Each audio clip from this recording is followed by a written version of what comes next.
Welcome back, climbers. I'm your co-host, Kaylee Floyd, and this is another episode of Climbing Mount CMMC.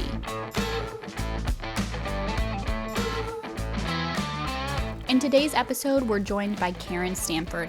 Karen is a seasoned cybersecurity professional with over 20 years of experience. She is the president and founder of Arcstone Security, and she also has the CMMC Provisional Assessor certification. She has extensive knowledge on conducting FedRAMP assessments. Bobby and Karen are diving into the topic, what you need to know about FedRAMP when tackling CMMC. We're so excited for you guys to join us, and we hope that you enjoy today's episode. Okay, folks, we are joined again by Karen Stanford. If you didn't hear our previous podcast where we talked a lot about security protection assets and data, which are very controversial topics, today we're going to be talking about FedRAMP and the connectivity between CMMC. Now, if you're like me and you kind of got into this whole thing through the CMMC path because of the fact that I service clients that are going to require that, a few years ago, I realized that and I started getting involved in it. But I didn't quite know a lot about or much about FedRAMP. And as I started getting to CMMC, I realized I needed to know this. And I thought, who better to bring on than Karen Stanford? So thank you for joining us again, Karen. My pleasure. So Karen, before we kind of get into that topic specifically, can you just kind of speak to the experience you've had with FedRAMP for those who may not know you very well? Sure. So I was one of the very early members of the premier, I guess. We always did the most FedRAMP assessments, but I started at Veris Group, which was the leading 3PAO assessor until they were acquired by Coalfire, and I spent 7 years doing mostly FedRAMP stuff. While I was there, I did a lot of FedRAMP advisory. So I would work with clients from the moment they decided they needed to do FedRAMP until, sometimes I would actually, help walk them through the debrief with the FedRAMP PMO, et cetera. So I'm good at, telling folks what they need to do to become FedRAMP compliant and, interpreting all the controls that are associated with that framework, which are, I always say you kind of need a lawyer. It's like you need a lawyer if you're going to go into the FedRAMP space, because it's just, there's so many little things to understand. Well, and one of the things that I didn't really understand, and if you could maybe kind of clarify, is just not anyone can get FedRAMP. Like there's some requirements before you got to do that. And it's not CMMC. They're very different in a lot of ways. So yeah. And there's two paths. So, it's true that not everyone can get a FedRAMP JAB accreditation, because for that you need to submit an application, and they kind of prioritize it by how many clients you're serving. So if you're brand new to the space, there's almost zero chance that you're going to be able to get a FedRAMP JAB accreditation. That's the most stringent, the least risk tolerant. You have to basically be perfect to do the JAB. And then there's an agency ATO, which is a little bit more flexible. And as long as you've got a partner that you can work with who is willing to sponsor your accreditation, that becomes a little bit easier. Now the partner has to be a government organization, it right? Does, yeah. Federal agency. And not all of them opt to sponsor, FedRAMP. So that's the thing, it's a bigger thing now. It seems sponsor shopping when people have a product and they know they're not going to be able to do the JAB route because they don't have any federal customers, and they need to find a sponsor, and people are like, well, I don't really need your product. So why would I Right. be your sponsor? But I think for FedRAMP equivalency, which is the recent term that came out, that is not going to be as big of an issue. That's when you want to get the full FedRAMP accreditation. That's when you have to find a sponsor or go the JAB route.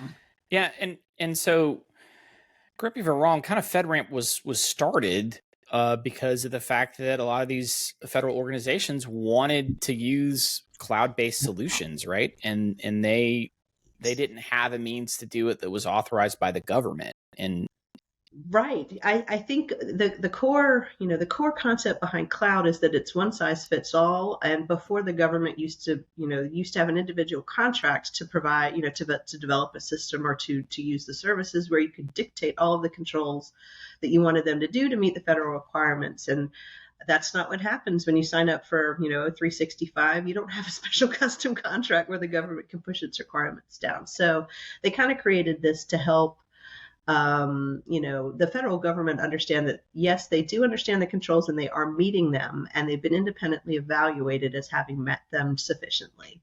Right. So that's kind of how it started. So we've kind of established, FedRAMP is this, cloud-based accredited process typically, right? That is helping organizations say, okay, now I can work with the government and do those types of things, and I've been accredited to do that. Right. Now, we've got CMMC. Like, how do the two connect together, and how did they sort of evolve? How's that connectivity between those two? Sure. Well, I think they're similar in that they are both frameworks that are applied to people who aren't, under federal control. So the 853 control framework that FedRAMP is based on, the feds have been, complying and configuring their systems to comply with that framework forever. And they have their own internal process to do that. So both of them are similar in that they are now trying to force federal regulations onto somebody who doesn't have that direct relationship of being a fed. So it's confusing. I think they're similar and they're confusing for anyone who's trying to implement it. But there's been some recent additional attention on the FedRAMP due to the equivalency memo that came out from the DoD, which is basically saying that they do expect FedRAMP equivalency for any cloud service providers. Now, this isn't new, but the memo has kind of, the requirement to use a FedRAMP equivalent cloud provider for CUI has been in place since I think 2016 or something. But the recent memo has indicated that you must, to satisfy, but there was nothing to tell you what did that look like? Obviously if you have an accreditation, you're equivalent, but what does equivalency look like otherwise? So they put out a memo that is causing quite a bit of consternation, I guess, in that the DoD has announced that they would like to have an independent 3PAO. So like in CMMC, you have C3PAOs. FedRAMP has 3PAOs, independent assessors. They're asking that you use a FedRAMP 3PAO to conduct an assessment on your system, and you are not considered FedRAMP equivalent until you have no findings. And that's the controversial part, because that is not the way any of this works in FedRAMP. I've never had any client ever test perfectly.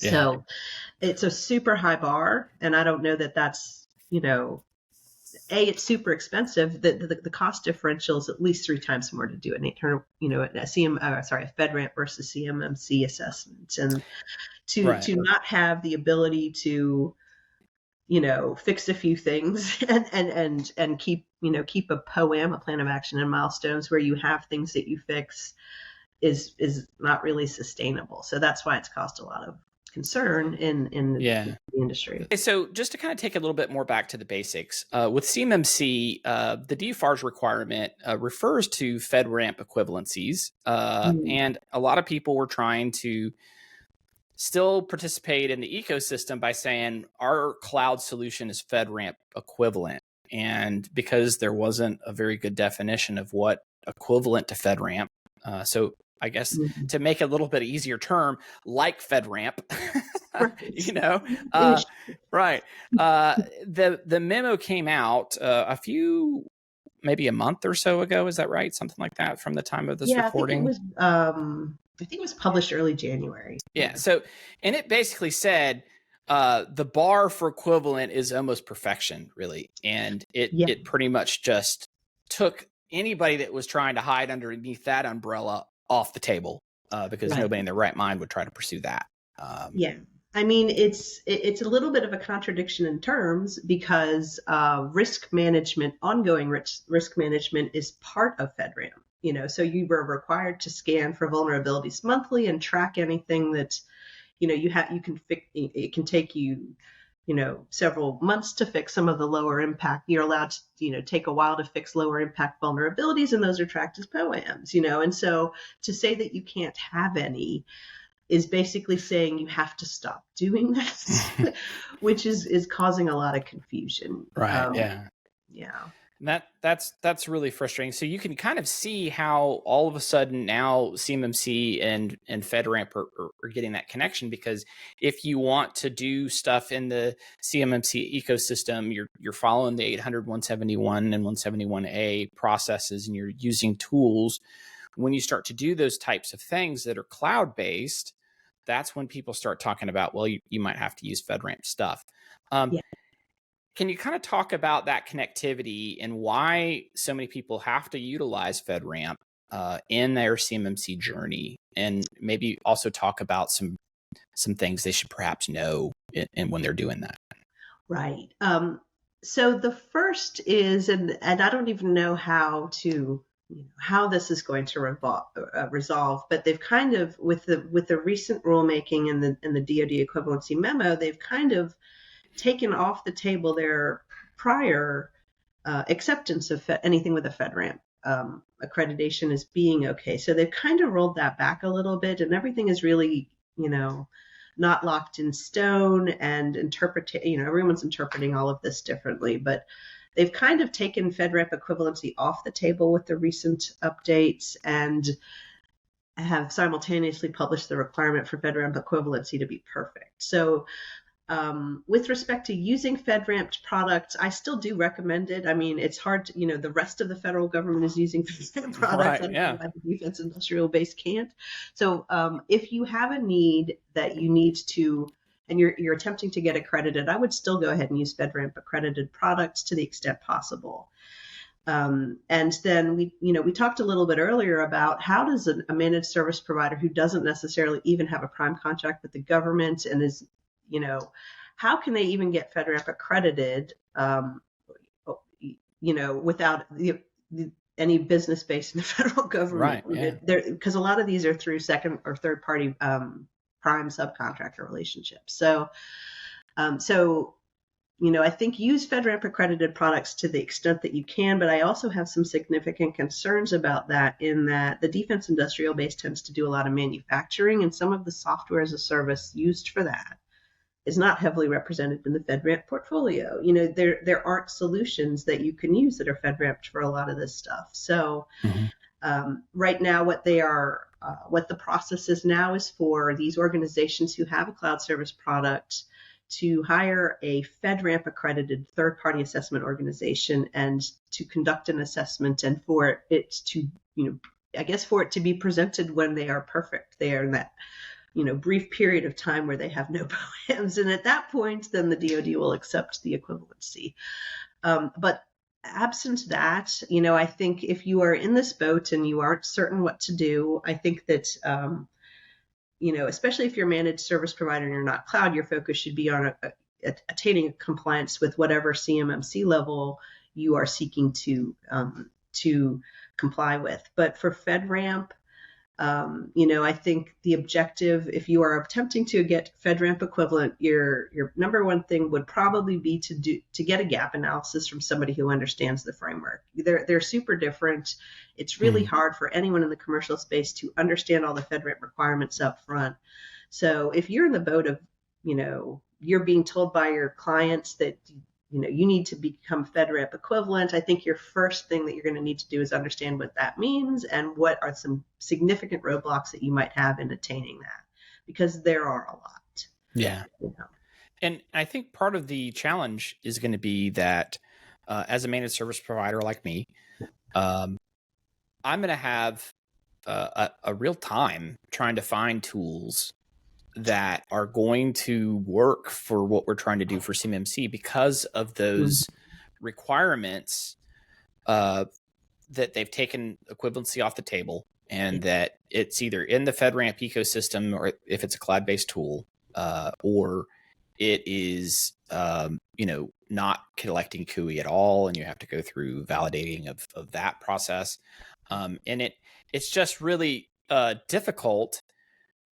Because, I'm not sure how long's FedRAMP been out now? I don't know off the top of my head, but it's been 14-ish. Yeah. I don't think the assessment started rolling or maybe even before then. But it's, that marketplace is not voluminous by any stretch. It's not, it does not have a ton of stuff. Providers. I think the unfortunate thing is that, I worked at Coalfire and we really did a lot of FedRAMP assessments, but there are only a few big players in that space. And they aren't, Fortune 500 companies with an incredible bench strength. So I don't think it's going to be easy to find even a practitioner to help you for some of this stuff. Right. Right now. So as a managed service provider, that's where you're going to start seeing a lot more people just trying to keep stuff in-house, or working with organizations that have been level 2 accredited themselves, if they're not going to be containing the CUI. if they're going to be just perhaps grabbing data that might be security protection data or stuff like that, that would be that. But what are some other ways that that organizations are going to have to be mindful of FedRAMP in their CMMC journey? What are, other than tool data going that way, is there other things they need to be mindful or know about in relation to FedRAMP? Yeah, I think one of the first, well, there's two things. As if you are new to FedRAMP and you are attempting to get FedRAMP accredited or equivalent in this situation, I think one of the first important distinctions, if you are software as a service, is to understand that FedRAMP accreditation is not focusing on your software as a service app. It is focusing on the underlying infrastructure.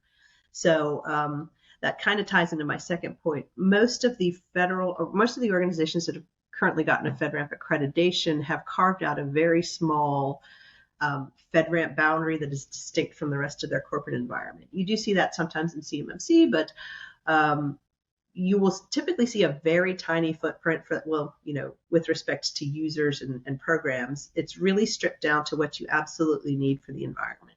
Mm-hmm. So I think one of the key distinctions, a lot of people will come in with their software as a service and they get upset that we're testing stuff on a Windows host or a Linux server because they think we should be testing it on the software as a service. But no, we have to, it's defense in depth. We have to test everything at every level of the system, unfortunately. So the first is to understand that, the underlying infrastructure matters. And then I think the second thing is to understand a lot of folks, there's a term in FedRAMP called a low impact software as a service, where if you have an accredited cloud service provider that a SaaS application is sitting on top of, for example, that they don't have to go through the full gamut of the testing because most of the controls are provided by the platform that they're sitting on. And there's another common misconception that you can go in as a low impact SaaS if, for example, you're sitting on AWS or you're sitting on Azure, which is not the case because you don't have an accreditation for your infrastructure that's hosted on Azure. So that's, those are the two significant misconceptions, I think. And but aside from that, the problems with FedRAMP, I will say, especially with the FIPS validation, is if you have an existing commercial service offering, FIPS is probably going to break a lot of stuff. So some folks some folks will actually stand up a fully separate environment because to establish FIPS for their existing commercial base may break things for their customers. So those are some critical stumbling blocks out of the gate. So let's talk about maybe some commonalities between CMMC and FedRAMP, more specifically about its evolution of where its origins sort of came from the tome that we know as 853, right? So this massive tool chest of controls that is very, very large. I'm not even sure how many controls are in that sucker. I don't have it memorized now that it's used to be 325. Okay, well, I know Jacob Horn had joked about sometimes he would actually print it as a prize for some people. Yeah. And that's just, I couldn't imagine getting, like, where would you even store that? But the CMMC in the 800, 171 and 171A NIST standard and FedRAMP, those all have some common ancestry. Can you talk a little bit about that? And I think actually Jacob did a good post about this recently, but the 800 171 is it's supposed to be a distillation of the key core requirements from 853. And I think the most distinct difference that you have is it's a lot easier to assess with the 800 171 than it is with the 853 because especially for FedRAMP, because when you are testing for FedRAMP, you need to care about all the different platforms, all the different component types. And for CMMC, you don't necessarily. At the evolution of it, the 800 171 came out about at the same time as the DFARS clauses did. And it's basically CMMC light, or I'm sorry, FedRAMP light. It's just a distillation of those requirements, but For the most part, the core concepts related to what you need to do to manage your users, what you need to do to manage changes, what you need to do to ensure that your system is hardened and functioning as intended, all of that is kind of preserved, but some of the more nitpicky ones are taken out, and you don't have to test quite as vigorously, I guess, for 800, for CMMC. Right. As you do for FedRAMP. Well, and one of the things I think is also important for people to realize, if you're newer into the CMMC ecosystem, while there isn't level 2 certifications happening technically right now for CMMC, the 853 and those controls have been tested and validated in certification processes for FedRAMP for years now and have been going on. And those controls are, like you said, were distilled down into a smaller subset. So there are a lot of people around, if you know the right people like yourself, Karen, who have been testing and running these for a lot of years, and they understand the spirit of what those controls are really trying to accomplish. So tapping into that knowledge as you're trying to do your CMMC journey could be very helpful for you, right? I think so. It's good and bad if you have familiarity with the 853 and that you're used to expecting to see certain things. So when I do my interviews, I'll start to ask all the questions because I understand what my objectives were to assess for 853. But in CMMC, I'm like, okay, never mind. I don't need to know the answer for that. I went a little too far. And I think that I think one of the things I'm seeing with CMMC from folks who don't really have that background is that like I understand exactly where every single requirement comes in, where you need data loss protection, where you need certain things, because in FedRAMP, there's FedRAMP moderate, there's FedRAMP high, there's FedRAMP impact level 4, 5, and 6, so new requirements get added for all of those. And I think it's pretty common in CMMC for someone to think that a requirement is in scope for CMMC, that I'm like, not until you're IL5, FedRAMP IL5, does that actually come into play? Right. So, but overall, the 853 is what the foundation for 80171 is. So if you have a good understanding of those controls, then it's going to be pretty easy to translate it to 80171. And the reverse may not be as true. Yeah.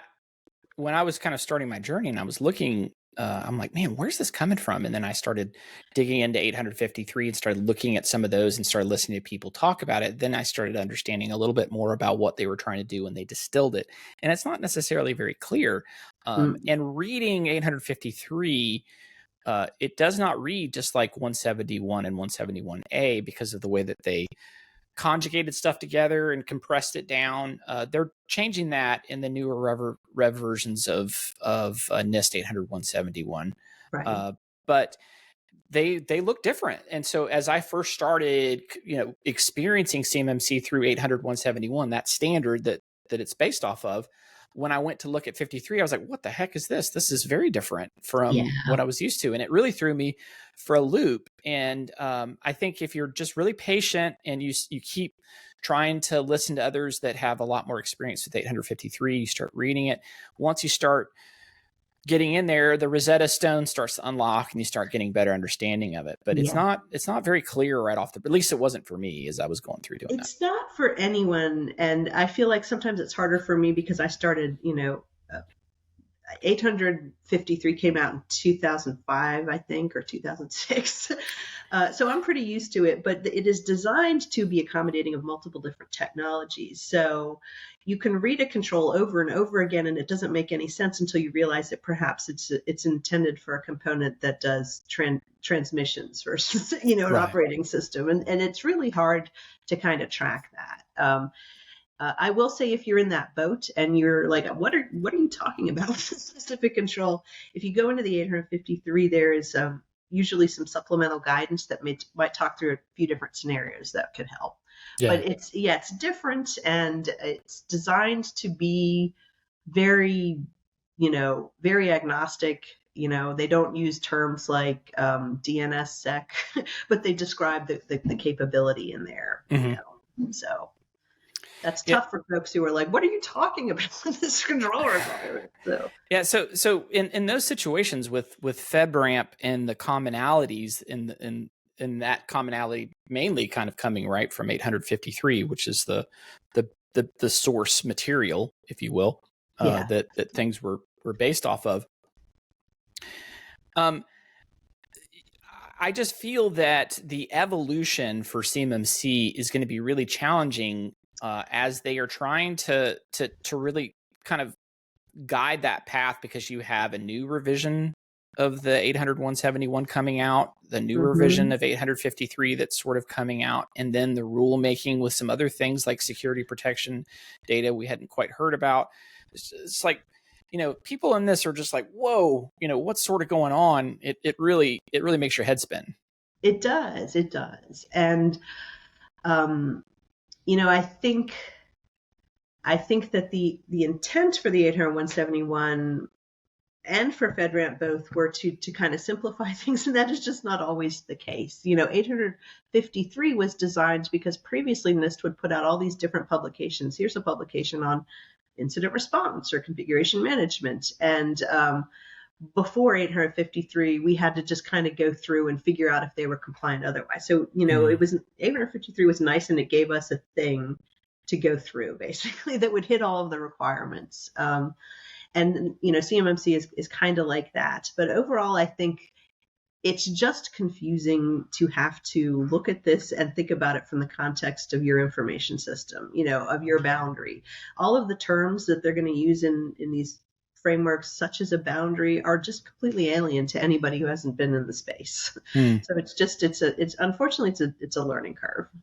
So for someone that is kind of maybe trying to wrestle the beast of CMMC to the ground, and what are some good source material or things that you would see that they should to think about FedRAMP, that they should know, or go read this book, or go look at this article, or go listen to this individual or individuals, to help them kind of level up as quickly as possible in context to how that might relate to CMMC, so that they're not, you don't want to become a doctor just so you can take a cold medicine, right? You don't want to have to go through that whole learning process to do all that. So what can you maybe have some distilled knowledge that they should go check out, just so they can kind of become more understanding of what FedRAMP is and how it relates to CMMC? Sure. So I think, the free route is that FedRAMP has some training and some materials that are on their website that are of great interest, I think. There's specific requirements on what you need to do for vulnerability scanning and continuous monitoring, what your 3PAO will do as they conduct penetration testing, which is required under this framework. And they also have templates. And I think the first thing that anyone who's looking at this probably should download is the FedRAMP moderate SSP template and any of the associated parameters, because in there it'll break out all of the things that you need to address in your SSP. I think this is true for both CMMC and FedRAMP, in that there are the requirements in 800-171 and 853, and then there's two additional publications, the 800-171A and the 853A. And that's where you see the tests that your auditor will do. And so what is happening for both is that if you just address the control requirement, you may not even talk about some of the tests that are going to be done by your assessor. So your first starting point for FedRAMP would be to go look at that SSP template and look at what you have to, you have to describe the controls in place, and this will tell you exactly what they are. So I think that's the first thing. If you're serious about this initiative, I strongly suggest, if you're going into FedRAMP equivalency or FedRAMP accreditation itself, your first step would be to do some sort of a gap analysis with an experienced provider who can tell you exactly what's working, what's not going to work, how you can architect your boundary to minimize the footprint and the impact on your corporate environment. So that would be another thing to do. But then I'm going to put out actually a NIST podcast or a YouTube series on NIST 853 control interpretations, which I'm hoping will help anyone who is trying to go into the FedRAMP space, who is trying to, be an assessor, or is trying to prepare, as well as trying to understand the meaning of the controls, because they do tend to be confusing. So that was more from the perspective of them becoming for the FedRAMP journey. But what if they were just staying in CMMC and they just want to understand how FedRAMP relates? Is there FedRAMP will relate? Is there some knowledge that they could try, some places they could look to just try to understand how they connect together, right? And where they need to know that. Initially, they had published a roadmap between the two that somehow went away. I don't remember where. And I also don't remember if that was the CMMC framework, but um, there's definitely a relationship between all of the 800.171 controls and all of the FedRAMP controls. So you need to just basically look at in detail, find the control that it maps to and go look at the 853 to get a full understanding as to what they want you to do. Mm-hmm. Keep in mind, though, that you don't need to do all of that. You just Right. kind of, it can sometimes help you clarify what the objective, what are you trying to, what's the concern here, what's the risk. Mm-hmm. That's a great point. I think if you can start getting a little more comfortable, my level of comfort with CMMC increased dramatically as I started getting better at looking at 853 and then referring back and then going back and forth. And it took me months at getting used to it. I'm a little slower, I guess, than some, but it's hard for everyone. I was just, going back and forth and reading it. And luckily I had, individuals like yourself and people to talk with to kind of ask some questions, and it helped me out tremendously. But you have to be vulnerable. You've got to be able to ask questions and say, hey, I'm ignorant in this spot. Yeah. And I would be lying if I felt like I really understood everything. I don't. I'm still going through this process of learning, and you really do have to kind of put your ego on the that's side. the thing, especially with FedRAMP, is that, in the 853 is that there's not only all those controls, but there's the application for all the different technologies. So it's like a never ending knowledge. Nobody's perfect at FedRAMP. So, I wouldn't feel bad if it's tough, if it seems tough as you're going through it, because there's literally some of the best people in the world right now may disagree on some control interpretations or they would test it. It's just. Now, I'd like to close with this, well, not really close, but the last topic, I guess, specifically to talk about, which is really important. And I think a part of the reason why another area of connectivity between CMMC and FedRAMP is there's a good chance in your CMMC journey, you're going to have to leverage some solution. Like for us, for example, we're using GCC High for us. You may be using another cloud provider. There's a lot of wisdom in referencing the FedRAMP accreditation that the organization that you're utilizing is. Now you touched on this beautifully, that just because I'm in GCC High does not mean I'm FedRAMP all of a sudden. Right. I have to, I can only inherit a little bit, but can you talk a little bit about how that inheritance works in your CMMC journey, and what would be the appropriate way to reference that in your security plan so that it can be appropriately ingested in your CMMC assessment? Sure. And this is also a little bit of a hot topic. So, yeah. I'm saying this as someone who worked at a FedRAMP 3PAO. It is hard to get the answers as to whose responsibility everything is. There are some organizations like Azure that will put out a blueprint that says you get, if you can enter what services you are using, and it'll tell you what you can inherit from them. That is not the case for most of them. So unfortunately, it's hard to get an understanding as to what you can inherit from another cloud service provider. There's a means that you can use if you go onto the OMB Max site. You can request a package, but it has to be authorized. But overall, it is hard to get those answers because, I literally may have tested on a system, 4 months ago, but I don't have the means anymore to access the package where those answers are because they're kept under lock and key. And the current problem, I think, is that answer, the control implementation summary that lists the customer responsibility, is part of the FedRAMP package, which is only to be distributed to people who are in the federal government, unfortunately. So it's harder to get it if you are out in the commercial space. You may ask for it, they may provide it, but they may not. So it's tough. And I think CMMC is not going to solve this problem. It's been a problem forever to understand what those cloud inheritances are. I think FedRAMP really needs to change and make that information public. But the reason I don't think that will happen is that a FedRAMP system security plan for every single write-up about how a control is implemented will include something that says customer responsibility. So for every single control that's in there and every single subpart, the FedRAMP system security plan will explain that inheritance, and that is super sensitive data that you can't just distribute out to anyone who's thinking about getting a CMMC accreditation. They don't need Microsoft's system security plan sitting on their network. So how would they let's say that you were using a a FedRAMP product that's approved, that has gone through, and you wanted to utilize that in your system, and you wanted to reference it in your system security plan, and maybe you're not able to get their SSP to the level, like, how would you, as like, say I'm doing that, like, what advice would you give me on how I could reference that in my security plan? So in the security plan, I think it comes down to understanding what you do and don't configure. A lot of times you're going to need to go to the vendor documentation, but let's say you're using a SaaS application that has FedRAMP accreditation and you're not you don't know who's providing the encryption.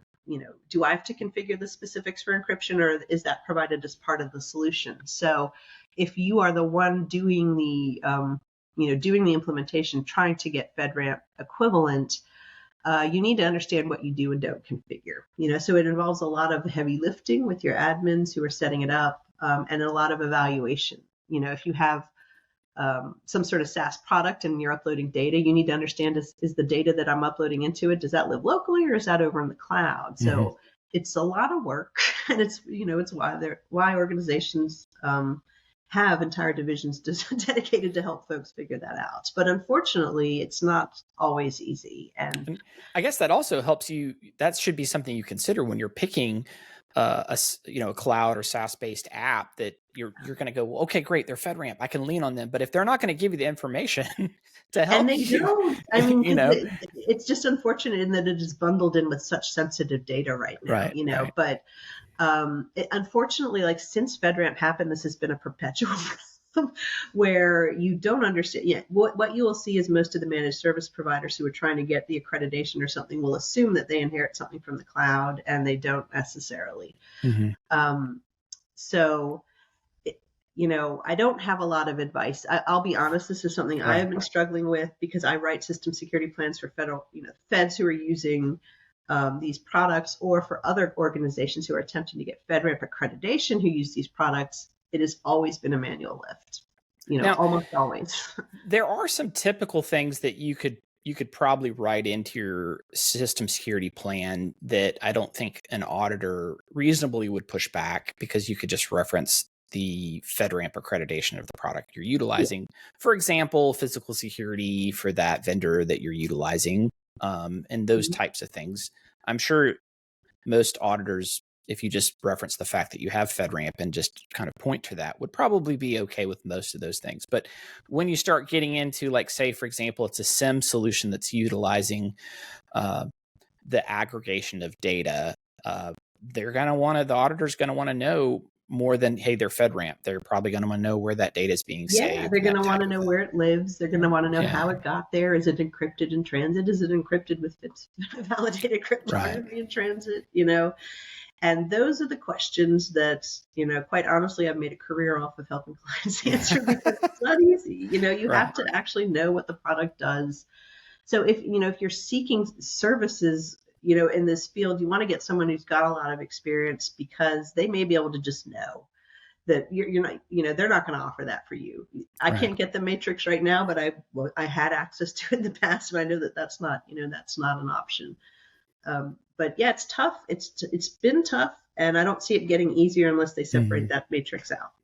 Well, it's the same, because I think vendors could probably create, and some almost, do, attestation documents that have specific types of reference with letterheads. And I'm sure most assessors, because the fact that they are FedRAMP accredited, they're not going to really push you too hard, as long as you have, to them, a valid understanding of what you need to know about how you're utilizing that product, and that you have the appropriate documentation from those things. But I think you could definitely do it without having to share that sensitive information. It's just really up to the vendor to provide that ease for you, but not all do. So. I think it's always going to be a little bit of a manual process, in that, I've written many of the control implementation summaries and customer responsibility parts, but you have to understand that when a cloud service provider is writing that, they're talking about their system. They're not talking about your system. So if they say something like, you can inherit this, they're talking about for their infrastructure. And especially with CMMC, just because you can inherit something because you have it in Azure, and that's legit, you may also have a component in headquarters that has the same function in the boundary, and you need to worry about that. So it's been gray since inception. There's just no simple answers here. But I think having someone who knows what they're talking about, work with an experienced, the admin who may understand exactly how the tool you're talking about works, you can get there. Yeah. That's a good point.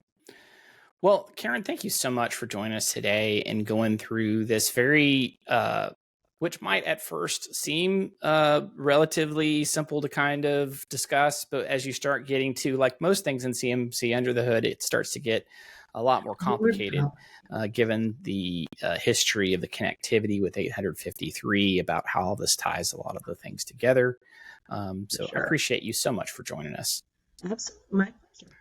So if you guys are new to the podcast and or haven't really had a lot of experience with how, where Karen's come from and her experience, she's going to be doing a YouTube channel soon. So hopefully when you have that, share it with us. We'll circle back around on any media that we've got and try to tag that on the content so that those people can see it.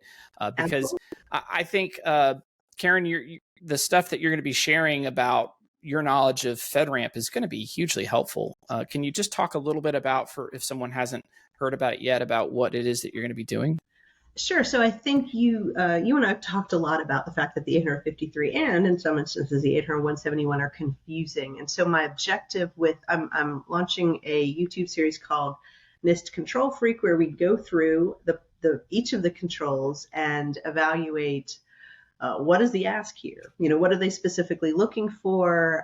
How would you assess it and how would you implement it? So I think that is, the 853, like we said, is designed to be technology agnostic, and it's sometimes hard to figure out. And I'm hoping to dispel some of that for the folks, who are trying to become FedRAMP accredited, because I've done this in the space and I know exactly where people fall apart with understanding the controls. And so I'm going to try and hit the most confusing controls first. But overall, if you have anything to do with FSMA, FedRAMP, or 800 171, and you want an understanding of the control that the 800 170 control evolved from, I think it would be a great starting point to understand, what the intention of the security requirement is.